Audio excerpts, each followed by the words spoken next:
welcome to Soul of Travel podcast. I'm really excited for today's episode. We have Dr. Morgan Brosnihan joining us, and she is a physical therapist and also the owner of Physio. And we connected. I saw her on social media. I think I actually read an article in Outdoor Magazine or some outdoor travel magazine and was reading about your story and thought, oh my goodness, this is such an interesting story. I've never heard anything like it. Did a little research and I was like, oh, I love everything that you're sharing. I'm so interested and curious about your journey and reached out to you. And I'm so happy that you said that you would come here today and share your work with us. So welcome to the podcast, Morgan. Thank you. Yeah, I'm excited to be on a platform for women and all of this travel. This is lovely. Yeah, thank you. I know you mentioned before that kind of being in the adventure space and the outdoor space, you often end up on podcasts that are hosted by men. And so it's not a common occurrence for you to get to chat with another woman, and it has a different dynamic. So I'm really happy to be that space for you as well. Yeah, I'm very stoked about that. Well, we have a few things that we're going to work through today. We're going to talk a little bit about van life. We're going to talk a little bit about hiking and also talk about business. And as we were preparing for this conversation, we realized that there's kind of a real common thread between all of those things, which is a little bit about balancing risk and reward, and also something I call perfection paralysis in my own life, where I kind of see the perfect ending and that stops me from starting because I don't know how to get there. But really what we need to do is learn along the way. And I know these are things that you've done in all three of these aspects that we're going to talk about. So I'm really excited to kind of dive in. But before we get started, I'd love to turn it over to you, Morgan, and just let you introduce yourself to our listeners. Tell us a little bit more about Physio, and then we'll take off from there. Awesome. Yeah, I graduated PT school in 2017. I went to almost all of my schooling in Pennsylvania, and I'm originally from Maryland. And pretty quickly after graduating, I saw the writing on the wall of, okay, I'm going to have to work a lot. I've got student loans. I've got to figure out a work-life balance that makes me continue to love PT and still get to adventure. Because I think something that PTs really deeply understand is not waiting until you're 70 to live your life, because we're treating a lot of people who are older, and we see, just what aging can do to the body. And so it's like how to have all of that experience as you go instead of putting it off. And so van life became very prevalent. And then, just through a series of saying yes to things and just sort of opportunities evolved to the point of now practicing PT out of a van, treating hikers. Yeah, which I can't wait to talk more about that process a little bit more in depth as we get into your story. But I would love to hear with you how you got into hiking and a little bit about some of your early outdoors and hiking experience. When is this, I guess, something that caught your attention, something you knew that you'd love to do and then would eventually turn into a career? But how did you first fall in love with the outdoors and through hiking and the adventure space? I think the first thing that really got me into hiking, I mean, I grew up very indoor sport oriented because I'm from a rural area. There's not there's hiking, but it's green tunnel-y hiking. So it's not the kind of stuff that deeply inspires you to want to be an avid hiker. It's just sort of go, you're outside and that's lovely and fresh air. And then, but I played sports and I had a lot of ways to move my body to value that kind of exertion. And then my parents actually booked a guided trip in the Grand Canyon, and we went down to Havasu Falls. And I think I was 21 when we did that. And it was just super impactful to me because it was oh my God, there's this beautiful space that, we could only access in our case by walking. I mean, you can't take mules down and stuff like that, but we accessed this by foot. I loved how challenging it felt and just learning the different layers of being self-sufficient. So, that being a guided trip, we didn't take like we didn't have everything we needed on our backs. Like the guide service used a mule, the guide himself carried more than we did, and things like that. But it was like a really great intro into that world. And so I really like think guided trips are an excellent way to get into this kind of stuff to see if you like it. This is just set you up for success.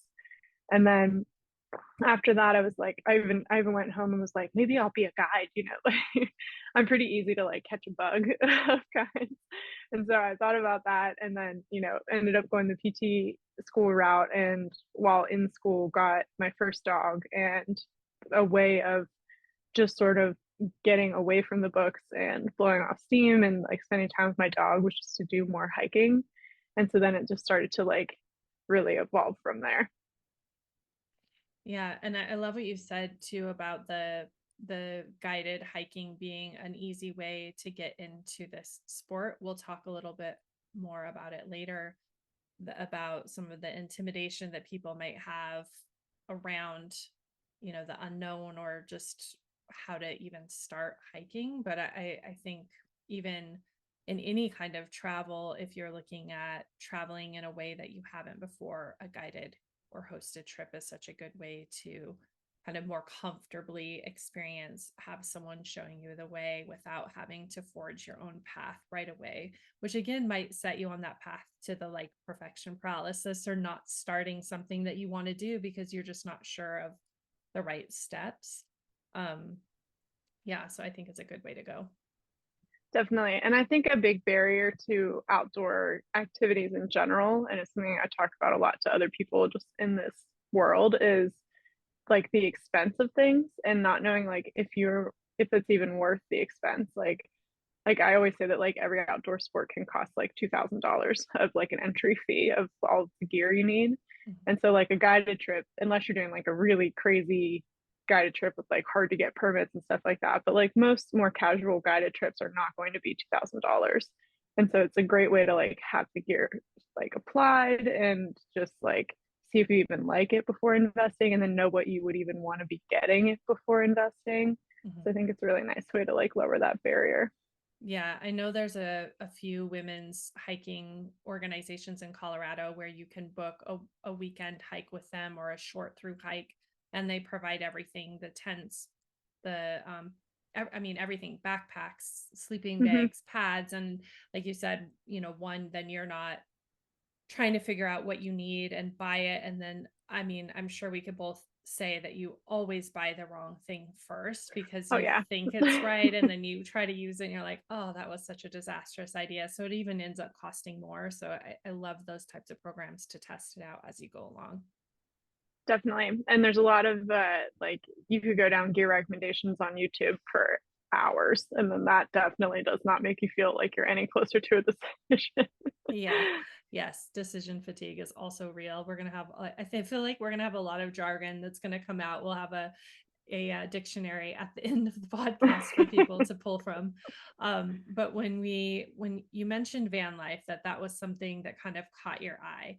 Can you take us back to what really inspired you to set off in this kind of solo van life journey? Yeah, so it was something so simple. Like I think I just saw like an REI ad where this person lived in a van with dogs, and you know was in all of these beautiful places, and I was just like, that's it, that's the move. You know, I'm 31 now. I was 20. How old was I when I graduated grad school? Like 25. And the housing market has just never looked good, and like period since I've been in the world. And so I'm looking at that, looking at student loans, looking at wanting to be able to go on adventures and do things. And you know, a big part of it at that point was like, how can I go on adventures, still work and tap my dog? And so seeing somebody doing that was just like, oh, what about that? Like, what if I stop putting expenses out to such an extent of like $2,000 rent, and more so have ownership on something and have flexibility to just move? Because at that point too, I had moved so many times between like different housing during grad school, housing during college. I was like gearing up to move again to like decide if I wanted to stay in Pittsburgh or if I wanted to, you know, move out west, which is where I was leaning. And So it's just like, oh man, I could stop moving and just like all my stuff is loaded, my house comes with me, and then I just show up and just feel at home everywhere I go. And so it was just like a very quick, like, that's yes, that's it. And then I'm fortunate to have the resources of having a dad that has a construction business. So for me, I just had to find the van, and then we figured the rest out. And I had, help with building. But I mean, I have friends in van life that have, like my one friend Sarah, she did her whole van conversion by herself. Self-taught on YouTube, borrowed some tools, and like it's definitely something that can be done. Thankfully, it wasn't something I had to do that way because it's not something that totally tickles my interest to build the van. I like Yeah. being involved in it, but I didn't actually want to build it. Mhm. Um, and so it was nice to be able to like have that option and then go from there. Yeah.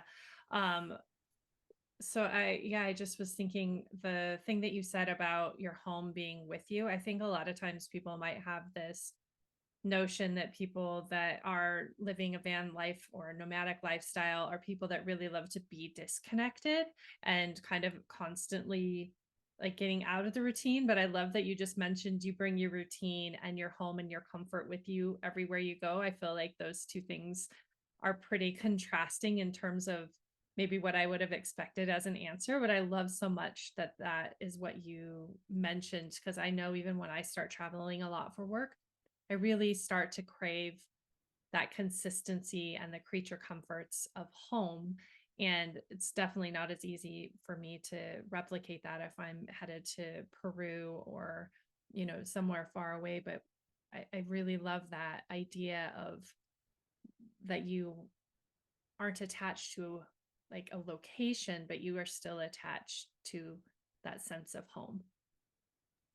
Yeah, definitely. And there are ways, like the longer you do van life and things like that, the more ways you like establish that home based feeling of like, oh, I can't wait to get back to the van. And then you just sort of like sit down with that same relief that you feel when you get back from a trip. But it's all relative to sort of your perspective on what you've established means home for you. And for me, it's like, uh, you know, some creature comforts, like I'm, sheltered. I have heater now, which is like the bougiest addition I've put in the van, so I'm warm, which is amazing. I've got my dog. I'm like out of like public perception, like just not being perceived is nice sometimes. Like just tuck yourself away so you can be like turned off. And then having familiarity things. So I have like some pottery that I've made that I decided was worth the weight, and epoxied it down so it can never fall down, and like some little drawings from my nephews, and the convenience of like wardrobe and shoe changes everywhere you go is also like cannot be overstated. So if you like go on an adventure and you're like, ah man, I just wish I had this thing, you have it. Like you have everything. So you're so overly prepared for everything all the time. Yeah, I love that too because I think a lot of people think because you have pared down and are really living in a minimalistic way, like that maybe you don't have everything, but everything is selected with such intention that you do really have what you need and you find you don't have all the things you don't need. And then, like you said, everything is at your fingertips. So you haven't gotten to base camp and you're like, oh, this thing would have been great. Yep.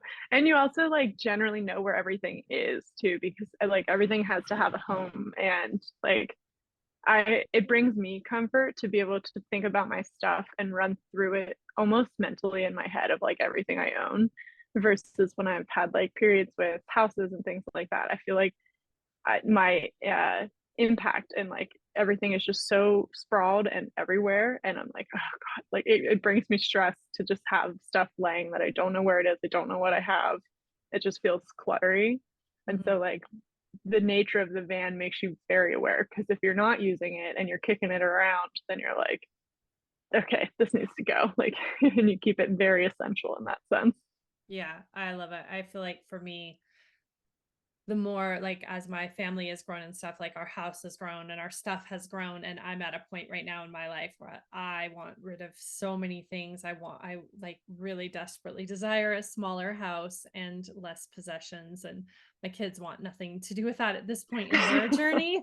But I know that at some point for me, that would feel more aligned with just how I want my energy to be. And like you mentioned too, when you when you're tracking things and keeping things clean and organized and everything, I think people don't often realize how much that is absorbing your focus and your attention. And so the more that you simplify, it really does help you to feel better. And I think that's one of the best things about backpacking too, is like you learn, like on a through hike, everything I needed and had was on my back. And like we would have times in town where, something random would happen. We'd end up like dancing at like a concert or something, or like, because you do have moments of normal activity during a through hike because you're stopping in real places. And so or like going to restaurants and stuff like that. But the mental load of I don't even have to consider what I look like or what I'm going to wear because I literally have one outfit. And so it's going to have to be good enough. And I'm going to go because I'm not going to skip this activity. And that's such a beautiful, like, mental shift to happen. And then I think carries over like post through hike. And then like van life just is a nice, like, easy bridge because it's still very minimalist. So you're still kind of like, I'm not going to avoid this activity because it's that concept of like not doing something until it's perfect. Yeah. Like I'm not going to avoid this social activity or this uh, outing because I feel like they don't have the right outfit because it just in hindsight is so silly. Yeah. Yeah. Well, and I think we've all been there, but when you say it like that, it does feel like, why would I have made that choice? That's crazy. Of course, also no one was paying attention to what I was wearing besides me. And that's probably a whole nother like rabbit hole we could go down, but I think it's such a powerful awareness. And I noticed that too when I travel, and I just traveled for 4 months with a carry-on with my daughters. That's all we had. And Mhm. it was so freeing. Like you said, I had, like 3 tank tops, and I'd be like, which tank top do I want to wear today? Which it was a luxury that I had three, right? And then I would find still at the end of that, I could have had two because I just like that was a choice I was still making. And I would find I wouldn't want to like wash something right away. So I'd wear it over and over anyway. So you find yourself learning how you could pare down more. I would love to talk to you a little bit more about some of the other maybe misconceptions about van life, maybe concerning safety or who it's for, or what the experience is really like. Can you talk to some of those ideas? Yeah, for sure. So I think, and this I think speaks true to just like women's existence in this world, right? Like if a woman wants to go on a run, like we've got pepper spray and like like a go guarded ring and things like that, and then like our phones and tell someone where we're at, and then like men can generally like just leave the house, and so like there's always that type of thinking whenever considering any kind of activity, and so van life is not an exception to that in terms of how women view van life. And there's certainly like a lot of safety things you can get into and like a lot of good informational posts of like, oh, here's like ways to basically give you like an armored vehicle. But and that can in turn, like those resources and that mindset are great, but can also make it seem scarier than it is. So it can make you think that you desperately need all of these things or you can't start. And I think that is the biggest misconception because like general situational awareness is like good for anybody, but as far as van life goes, like it is much safer than, and especially if you are in the outdoor spaces, I've just never had any real issues. Like, and I've been doing this now since 2018. And, I park at rest stops when I'm crossing the country. And, the little extra things I do are just like, I'll park there and I just won't get out. And like, that just sort of makes me feel better rather than being just like, out with honey and just like making it very apparent that I'm there all night. I just pull in and I sleep. I've never had someone try to break into my van and like and I feel safe to continue to do that. And then like in these small towns, especially are these outdoor towns. Like there's a lot of people in vans, and like just people just don't generally bother you. And so it's just a matter of like if you're going places you're allowed to be, and being just even lightly situationally aware, it is not hyper dangerous like the internet would lead you to believe. Yeah, yeah, I think that's really valuable, and I think, that crosses over, like you said, this is kind of a hat we all put on as women when we leave, no matter what we're doing, whether you're going to the office, whether you're going to an outdoor activity, whether you're traveling solo, in any other form. It's something that we find that like we pick up this idea and carry it with us. And I do think that it is a world we live in that is something that we need to think about, but not letting it be the thing that gets in your way from letting you have this experience. So I really love that you shared what that's been like for you. You did talk about resources for someone who's really curious about this lifestyle. How would you suggest that they would get started and look for more information, instead of, you know, letting that be a barrier? I would say there's a lot of good information in blogs. And then, but you also have to take some like internet things with a grain of salt, right? 'Cause things are kind of glamorized on the internet or like, or over dramatized. So if it feels like hyperbolic when you're watching it, then it probably is. Like, it's probably not the greatest resource to explore because, I mean, from my experience in van life, like the most dramatic things that happen are just like physical discomfort from like being too hot or too cold or like it raining and you're kind of stuck in your van. So like that's like mostly as dramatic as it gets for the majority of van life people. Some people have great luck and some people have terrible luck, and those extremes will make it muddy the internet waters. But I think in terms of like getting started, just finding someone whose story kind of aligns with yours, who's willing to like put information out. In terms of like just van life gear and like the technicalities of it, the blog I use a lot is called Far Out Ride. They've been doing it for a while, and like they just break down like a lot of the DIY things about like the technical aspect of van life, not so much the lifestyle. Mhm. Um, but I think if it's like something you're considering, important steps to take are not waiting until you've dumped hundreds of or tens of thousands of dollars into a van setup to like actually go be in the van some. So like if you have an empty van, something that I did in the beginning was I had my empty vans. At this point, I was out $9,000 because I had just bought a van with nothing in it, and I put a like futon, like one of those beanie bag futons that like lays out Mhm. into a fluffy mattress thing. I put one of those in the back, and then I went to New Hampshire and like went hiking in the whites. And so it had no amenities. I spent no more money on it. I slept in it. I thought about what it felt like to find a place to park, to sleep in a vehicle, to explore that kind of space, that dynamic. And I was like, yes, I'm in. So that like took me to the next phase where I made like a bed platform and cabinets and then lived in it for a month like that. And then after that decided like, okay, it's worth investing in like a nice fridge and like a nice stove. And so I think doing it in layers is a really great way to make sure that you prioritize the right things, and that if at any point, like if you're stoked on that level of van life at any point, you're going to be really stoked with the final product for sure.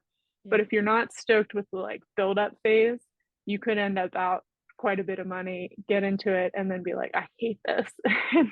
And now Mhm. you're trying to hopefully rekindle your expenses and sell a built out van. Yeah, I think that's such a good idea, and I think, people would think, "Oh, yeah, that's I need." Again, we really get caught up in this like end point version, but like you said, just if you would go camping anyway, sleep in the van, then you'll know, okay, this is a sense of this. And maybe someone's discomfort they might find is driving a van. Like, oh, I didn't realize I didn't even like that.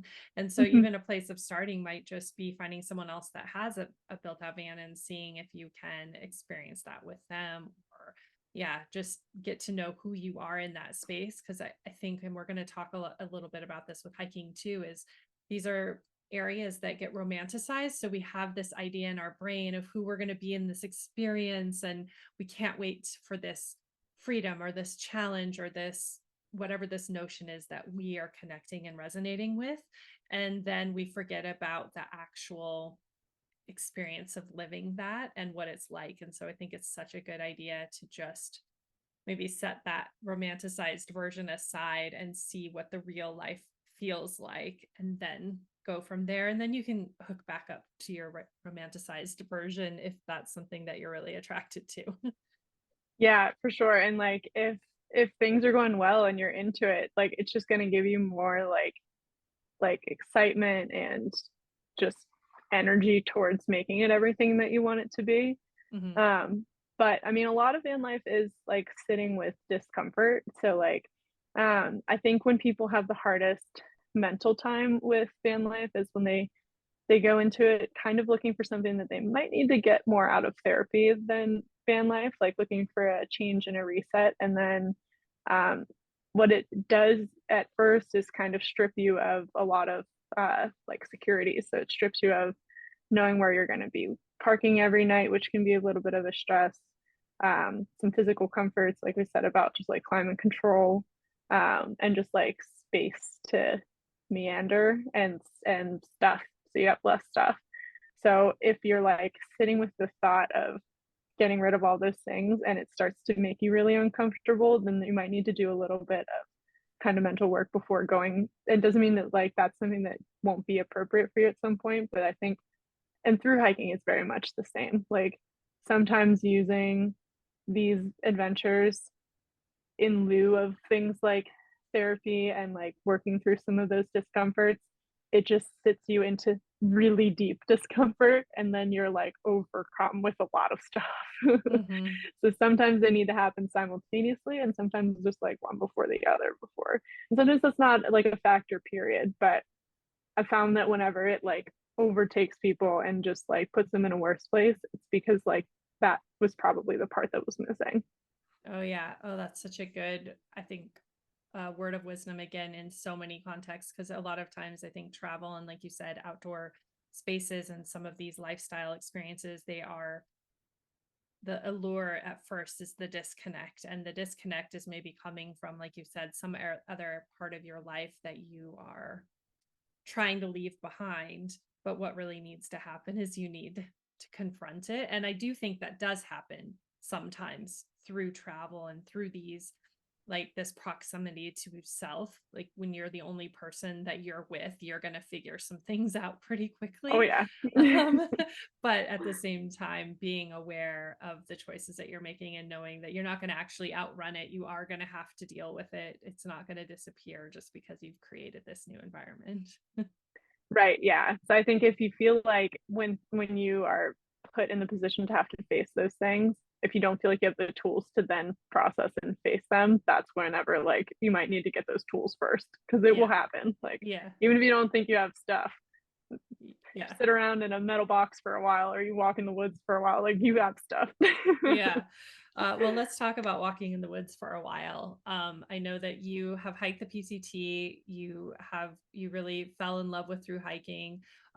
Speaking of hikes that brought up stuff, I know you started the PCT as a trip with two couples, and it didn't end that way. But if you wouldn't mind sharing a little bit of that journey, one of those early hikes, and we can talk a little bit more about the hiking in general and the community of through hiking. Yeah, so we had talked about this a little bit in the pre-interview because it's not, I mean, I've had a lot of hiking podcasts, but again, a like women's platform, I felt like this story is a little more impactful. But yeah, we started our through hike as two couples, and the like relationship dynamic was that like the two boys were friends. And so Kelly, the girl I ended up hiking the whole trail with, and I didn't really know each other at the start. We had met once at like St. Patty's Day party for like an hour. So not much of a relationship there. And so we started and didn't have plans to necessarily like stick tightly together, but the way the mileage broke down, like we ended up doing the whole desert together and like had that group of four and started to look like, okay, that's going to be like probably the whole trip. And then this is and maybe advice for anybody in a relationship going into a hike like this is, or it's actually kind of same line of thinking as like the van life thing. When there are things like deeper, and then you put them in these like challenging circumstances where you strip away a lot of stuff, like you have to confront it. And so in our case, that was kind of what happened. Like things that had been easier to sort of smooth over just needed to be confronted. And so it ended up, with just sort of dissolving both of those relationships.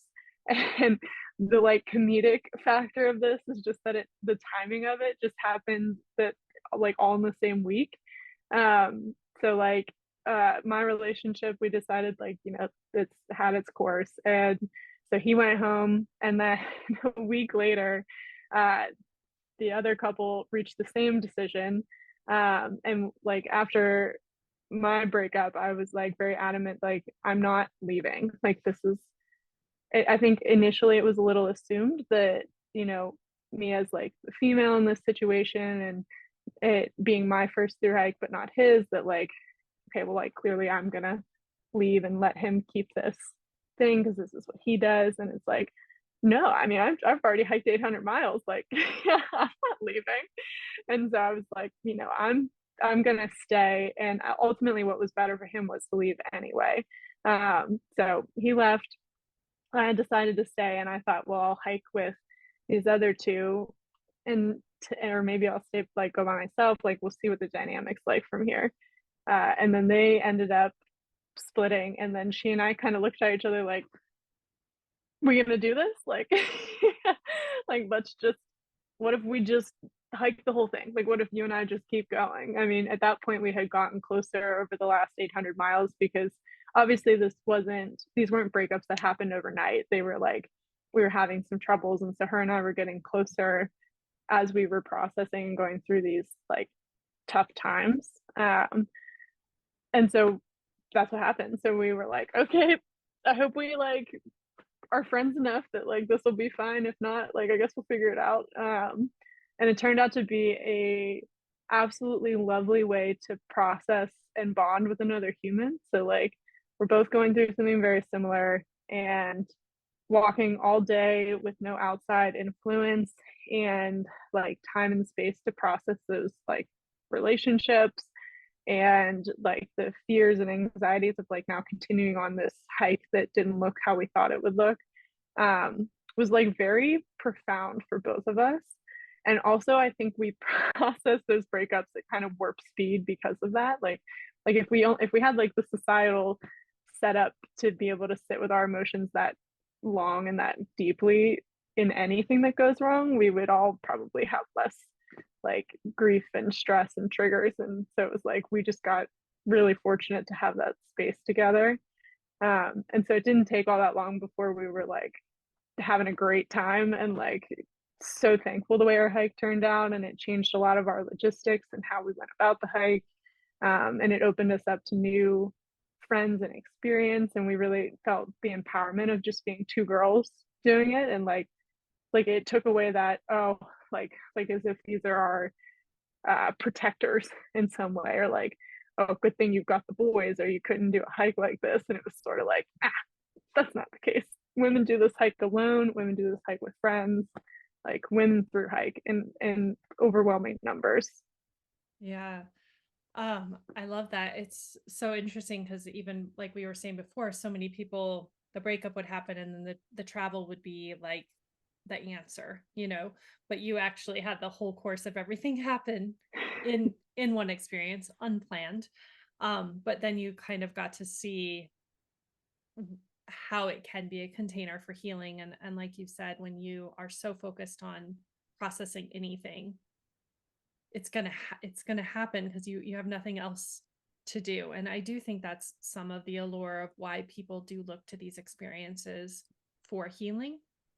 Mm-hmm. Um, but I think, like you said, being conscious of the choice that you're making and realizing that that's the process you're looking for.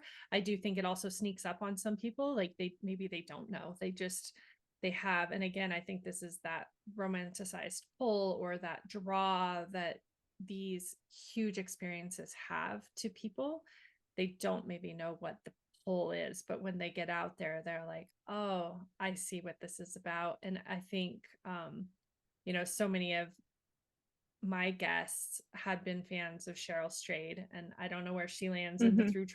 through hiking community, but I do know that she's inspired so many women to tackle things in their lives that they wouldn't have without having seen, her journey was like a permission for them to do these adventures and to be the woman on the trail by themselves to say, "Hey, I have seen it done before." I think, in anything, this is why this podcast I think is so important. When we see someone else like ourselves doing an experience, it gives us some permission to do the same thing. Like if we're looking out at that trail and it's all men who've gone before us, we're less likely to say yes. But when we start seeing women doing these same things in business and hiking, in any arena, then we feel like we can also kind of, we don't have to blaze that trail by ourselves, that it's kind of already been opened up for us. So I think I love that you kind of also had both of those experiences in your own PCT, with starting with, having men as a part of the journey and then realizing as it ended that you could be two women that completed this as well. Yeah, yeah, I think that is just the concept of like representation matters. And like when you do hard things, it just teaches you you can do other hard things.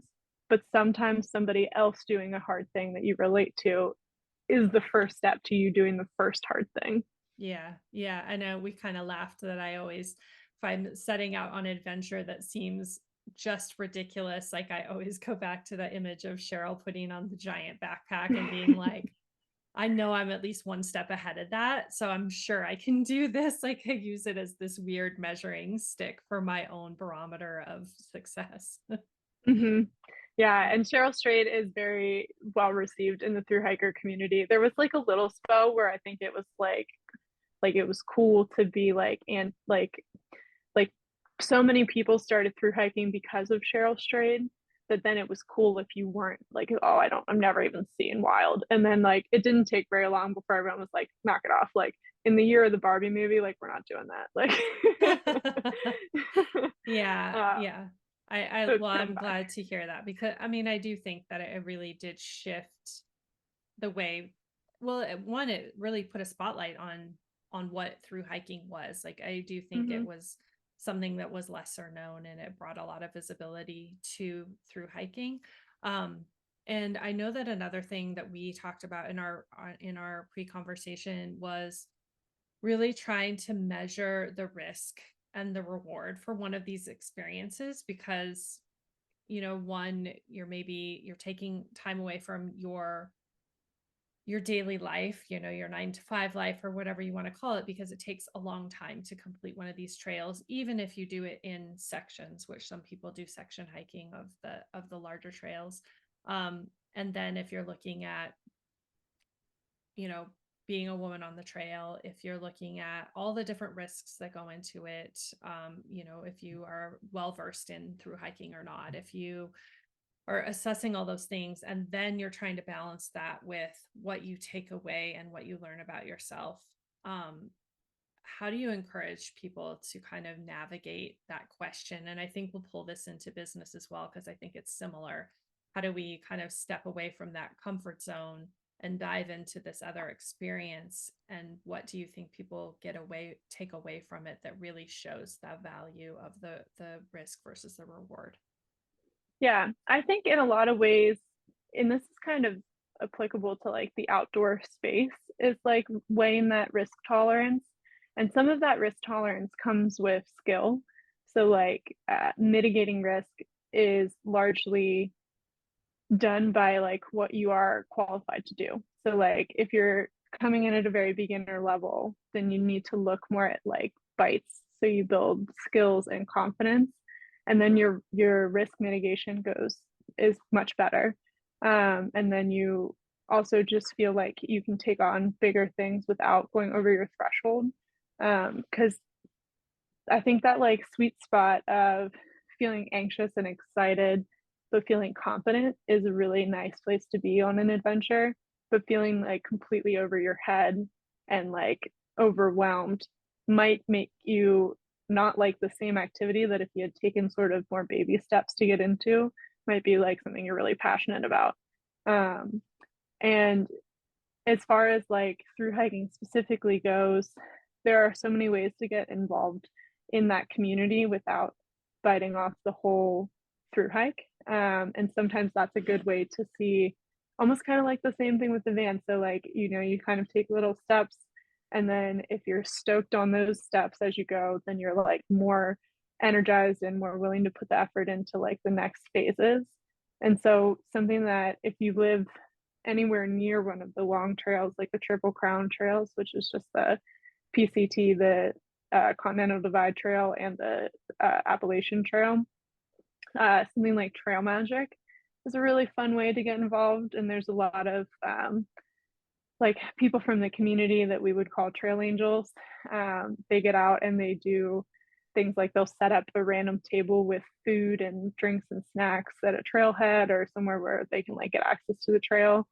And then hikers are so stoked about that. And that immediately welcomes you into their community. So whoever comes through that day, you get to have that sort of unbridled companionship, which is what a lot of people gain from through hiking and really love about through hiking is just that it's sort of like when you're stripped down from all that other stuff and you have one common goal with people, you just get to know them really fast and the relationships are really special. And so being a part of their experience by doing things like trail magic gets you an in a way that is more accessible for some people, so like much lower risk. And then like giving rides to people who are clearly through hiking, it's hitchhikers. That's a way to like get to know people in the community and have them in your car for a little bit.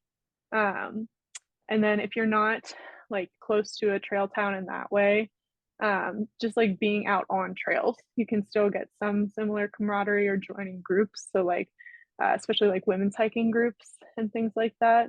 That would just help you get some community, get some skills built, and just sort of take those small bites before going for the big thing.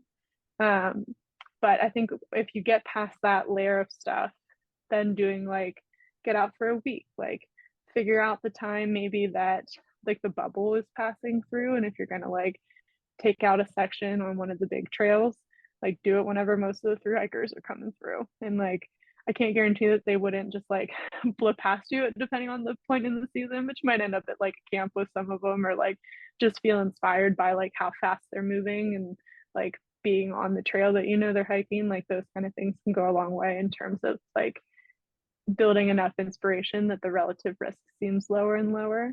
Mhm. So I think it's in general about just like the small bites. Mhm. Um, well, I love that you mentioned the community because I think, maybe people have the initial draw to through hiking because of something that's happening in their life or this challenge that they want to, achieve this goal they've set. But maybe I know you mentioned, and I've heard other people mention that this community is something that brings you back over and over again. And I know that's also part of what led you to create your current business. So that's what I would love to talk about is um the catalyst for that. And I know for so many of the women that I've interviewed, they've kind of had to navigate this transition of leaving a stable income or a corporate path or 9 to 5, like the way we thought that we should be living our lives, to really creating something more aligned with who they are and to be able to serve a community and to serve a greater need. What did it really take for you to take this idea and trust that instinct or that like that need that you felt in yourself and then be able to bring this to life to serve a community that you really grew to love? Yeah, I think first was like the unfun stuff of like, okay, I need to get like my affairs in order. Like I need to save up a little bit of money to give myself a bit of a like room to fall without it being devastating. And then you know, cross your T's, dot your I's in terms of like legally setting up a business. So like doing that kind of stuff while still working full time is what that looked like for me. And then just sort of like finding people that like gave me the space to be inspired and allowed me to like talk about it and either like match the energy of that or like stoke the flame. So like sometimes if you have friends or family that you can almost feel like you're in like a think tank with, where you're throwing out stuff and then they're like, oh, what about this, and oh my god, good idea, and then you just like, those kind of people are like so valuable in your life if you can find those. And then um so for me in the beginning, I was working 3 jobs to work a little over full time, and that was in part because it was during COVID, and so what else was I going to do? So I had a little extra time to spare, and trying to really save up money. Every morning I would walk. My mom, thankfully, is my like think tank person. She owns a dance school, and so she's got a very creative mind and creative business. And so I would like call her in the morning, walking honey, and like, I have this idea. Like, what if I did it this way? And yeah, like just talk her ear off. And she would always like give me that space. And then I would go to work, which would serve as its own form of motivation of, this is great, but I don't want to do this the rest of my life. So like more motivation for the next morning to then be like back in the think tank of like, okay, what can I do? And so I think at a certain point, you kind of have to give yourself like some concrete goals of like, once I've saved X amount of money, then this, or like, so that way you don't forever have the um, like the someday complex. And so it's like for me, I hit that savings goal, and I had also set like a time limit of like, when COVID lightens up, I'm gonna go out to the next available hiking season, and I'm gonna just start. And so that ended up being 2022. So I like, saw that coming and started like getting everything wrapped up, and was like, okay, it's like almost time to like cut the safety nets. And then in this particular instance, it was just a matter of like, I had all the ideas, I had a general concept of what I wanted, and then I just needed to start, because I realized I was at a point where I didn't know what I didn't know, and there was no framework to follow. So I was like, at this point, I just need to like go out and try and see what happens. And so I like slapped a magnet on my van and showed up at the Southern Terminus campground, and just started meeting people and just started telling people what I was doing. And then, after a few people like took the option to use me to help them, and then started telling other people that I helped them, it started to like really quickly snowball. And then before I knew it, I was seeing like a full day's worth of people every day for like a few months.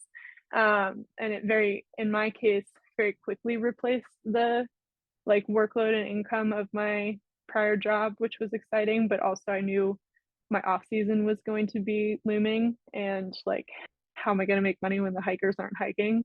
And so I had like a little bit of telehealth in that off season, but I ultimately had to like take a 10-week contract. And so that's something fortunate with healthcare, is like the contract working option.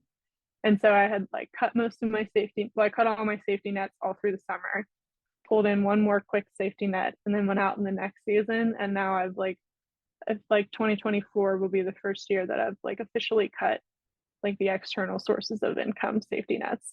And so I think recognizing that people who are running businesses don't often cut all their safety nets all at once and permanently. Usually there's like, it's a slow trickle. So if it feels like you're wanting to start something and you're scared about cutting your safety net, and it looks like other people do that, maybe seeing that isn't always the case. Like sometimes there's just a bit of a like a doubling up for a spell, but if you don't eventually cut it when you've like hit sort of a tipping point, then your safety net might be holding you back. I think there's so many good lessons in there. And I love the idea of what you're saying, what you might perceive about other people's experiences, that you think, oh, they just went all in, and you're afraid because you're not ready to go all in, but you're not seeing what's around them. Like you said, that they may have created these spaces to kind of build towards, and we're only seeing what they're showing us, which is also something, of course, we know through social media. It doesn't always give us a full picture of things, but that's why I love having these conversations, so we can see what that path actually looks like. Um, And then also just this idea that, to keep moving forward is really important. And to not let your safety net hold you back, which is, I think, what can really happen to some people. It's hard.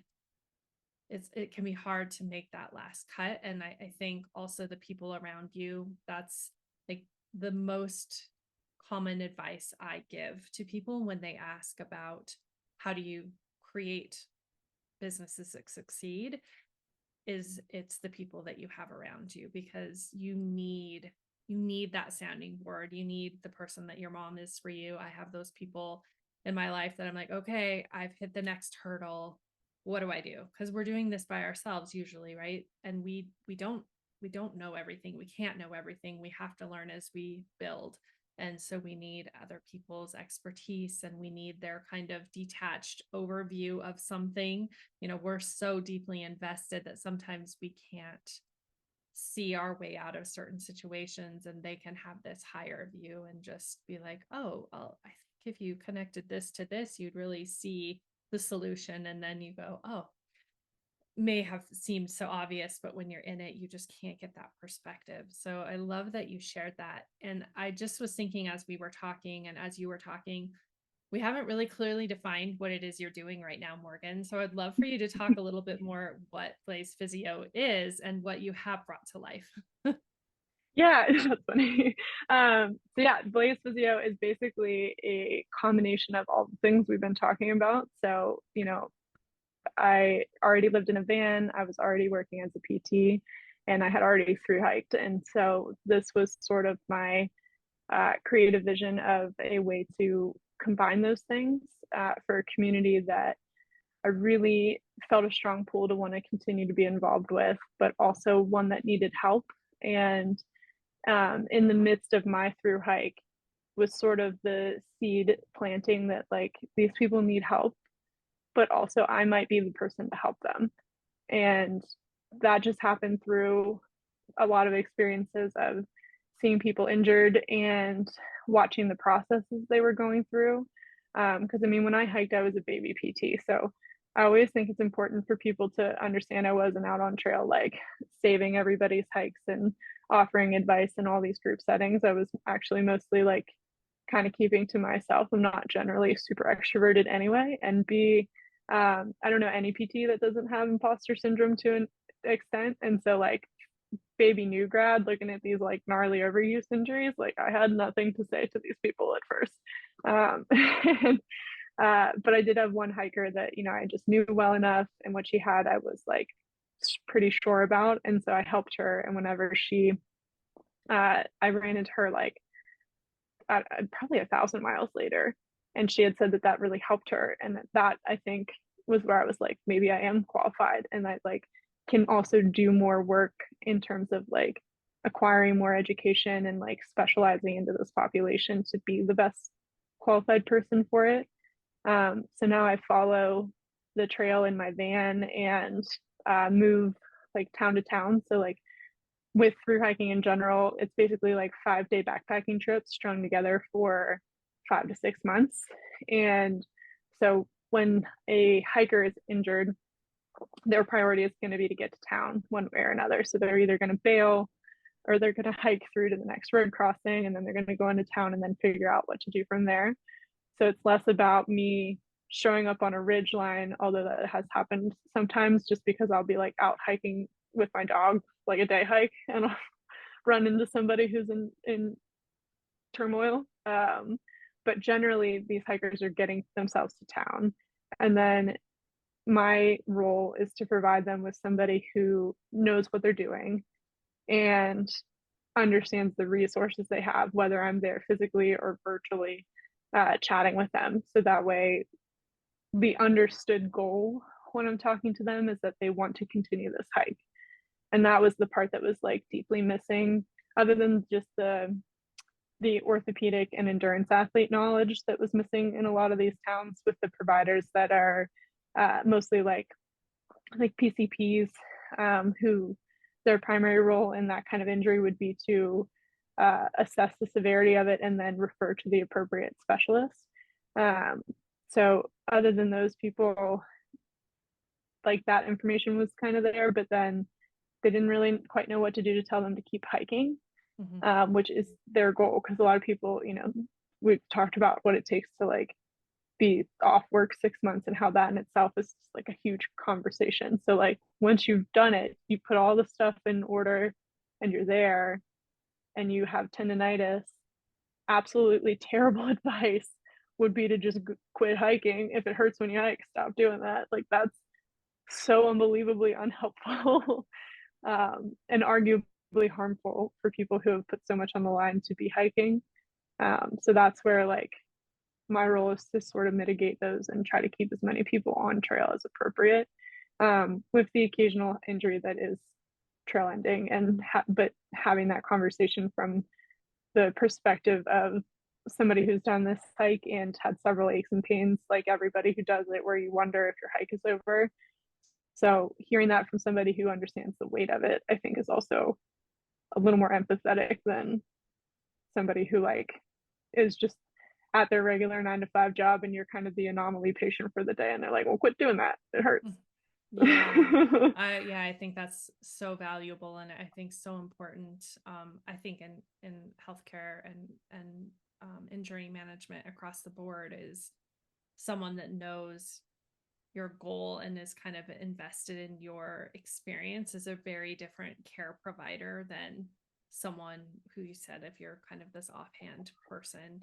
Um, my oldest daughter is a ballet dancer and she got it in her mind that as she progresses, she has her dream of what that's going to look like for her, but she has had an injury already that she spent a lot of time in PT with. And before we found the right care provider, she was saying, oh, I think maybe when I grow up, I want to be a physical therapist for ballet dancers because one of her teachers actually had to stop dancing professionally because she had an injury rehabilitated to the point that she can function normally, but she can't dance because they didn't understand that they needed to keep a certain amount of elasticity as this was rehabilitated in order for her them to continue to be able to do the skills they needed to do. And she's like, if they'd have just known, they could have rehabilitated it differently. And so then she's like, that's what I want to be when I grow up. But as you were speaking, it's such a different, if you're asking someone a question and they don't really fully understand that greater outcome, they can't really help to answer the question in the right context. And so you can understand, like, what does tendonitis on the trail mean? Does that mean I have to take 2 days off and then I have to hike slow for a week and then I can build back? Or does that mean, XYZ, whereas someone else might just mean like, well, that just means you stop. It's a very different question and a very different conversation.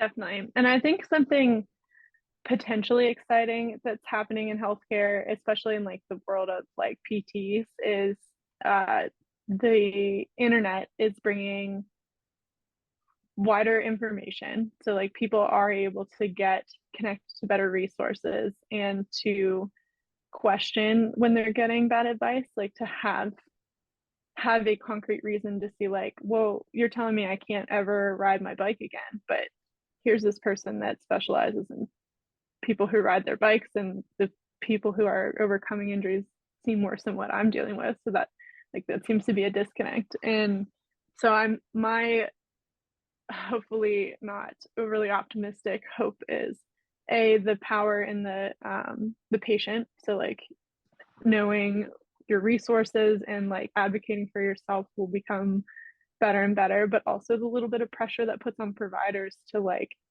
stay up to date and to admit when they might not know, but they acknowledge that somebody else probably does know, and being more transparent with that, because we're all just people and we're all like specialized in what we're specialized in. And so I think better providers are ones that could see like a hiker and be like, look, this is what I think you have. This is a context that's like out, not in my, like out of my depth here. There is probably somebody that could better serve you, even if you don't know who that person is, to be able to reach your goals, rather than uh, just telling them, like, using your limited knowledge to then limit them for potentially life. Because and when I worked in Gen Pop, that was something that frustrated me a lot. Is a lot of times people would like be in their like later 60s, and this is where this was like a bigger problem. Is like people in their 60s who got an injury when they were like in their 20s or 30s, and then some, I would assume, still well intentioned, but uh, either ill informed or just maybe a sign of the times provider told them to stop, because we had a lot of fear of movement with injuries, like even as much as like 30 years ago. Told them to stop doing whatever that thing is they love.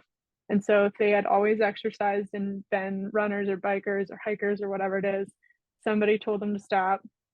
Nobody ever told them to start again, and they just stopped.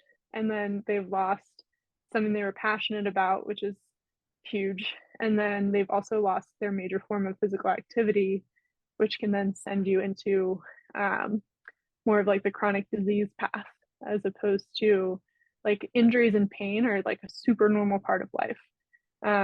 So managing them and continuing to move is definitely the better option than stopping and now heading like headfirst down chronic disease trajectories, and then having a way harder time clawing back out of that, as opposed to just occasionally managing some like knee pain or ankle pain or something like that.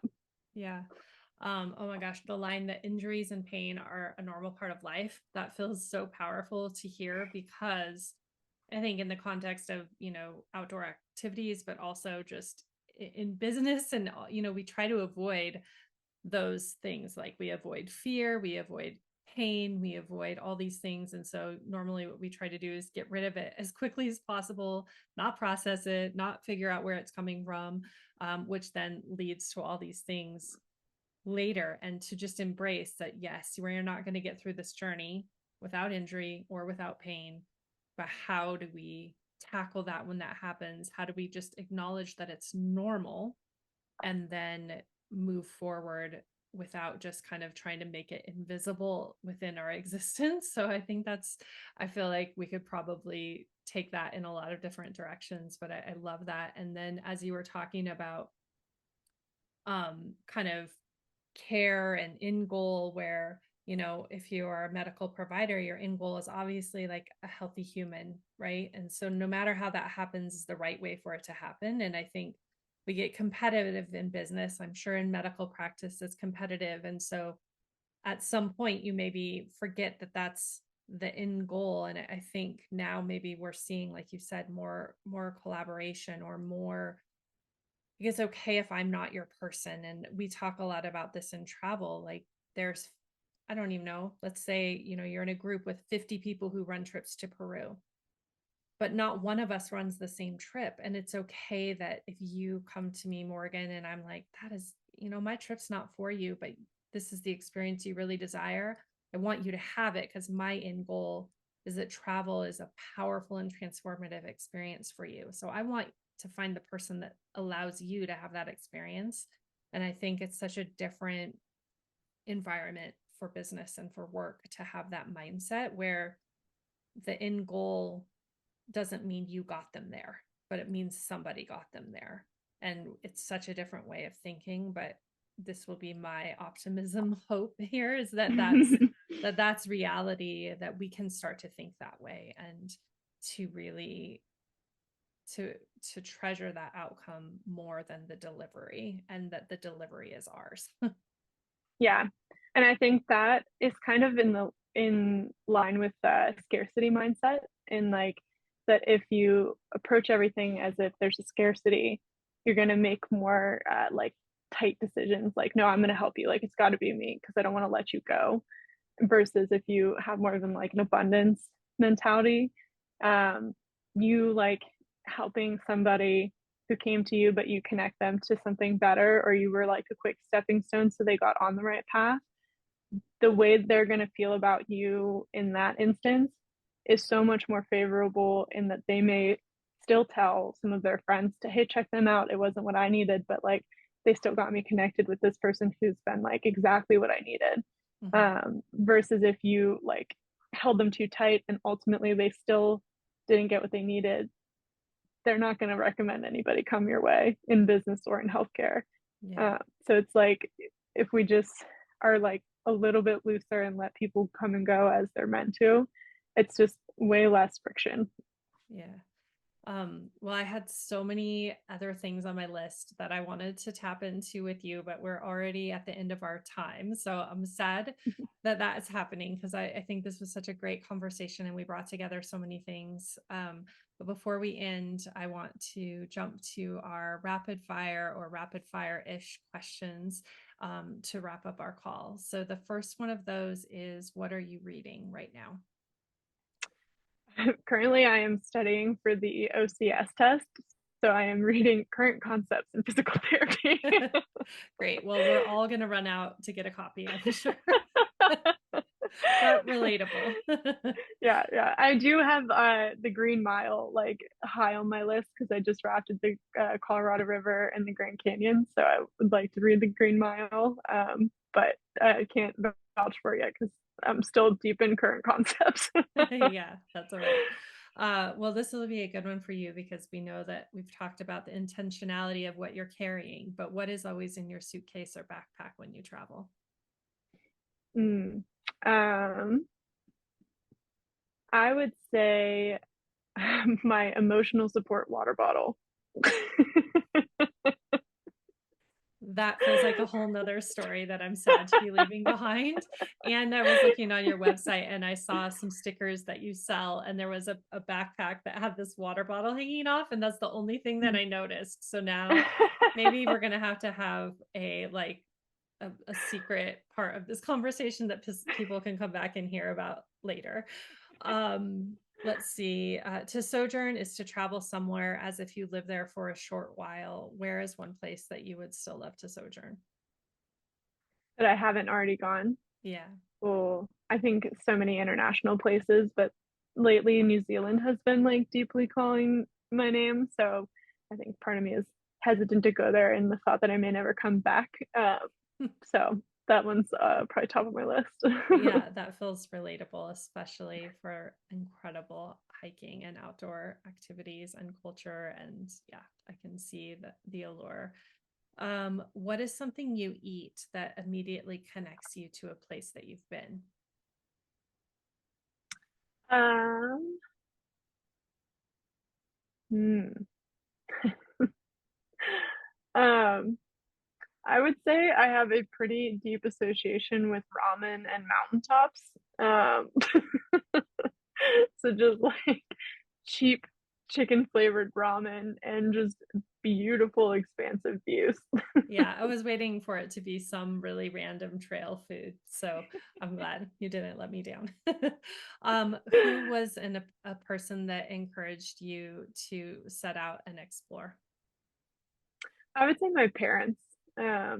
They they are very much like say yes to things and like figure it out later kind of people, and they exposed me to a lot when I was growing up that I think set me up for a lot of the confidence I feel with travel now. Yeah. If you could take an adventure with one person, fictional or real, alive or past, who would it be? Mm. I think my grandma. She didn't get out too much. She was like in the generation where it was crazy that she even like was the breadwinner and working so much and a nurse and things like that. And I think if she had just been one generation later, she would have really had some ambitions for travel and done some cool stuff. And I'd like to take her on that kind of trip. Yeah, I think grandmas hold a really special space in so many of my guests' heart, in mine as well. So I'm glad that you mentioned her.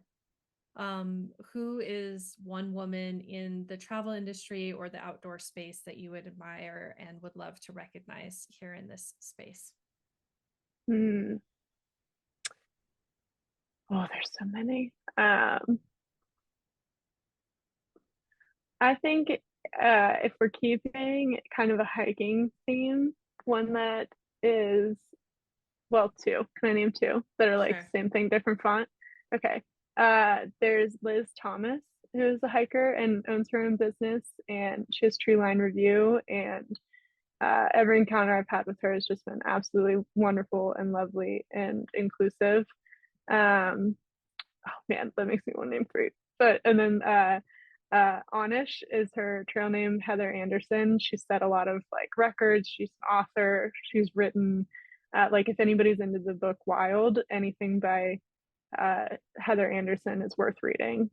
She talks a lot about the mental side of things with like the trip she's been on in the where she's hiking like 50 to 60 miles a day and setting like speed records and things like that. And so, and also like a genuinely lovely human who has her own business.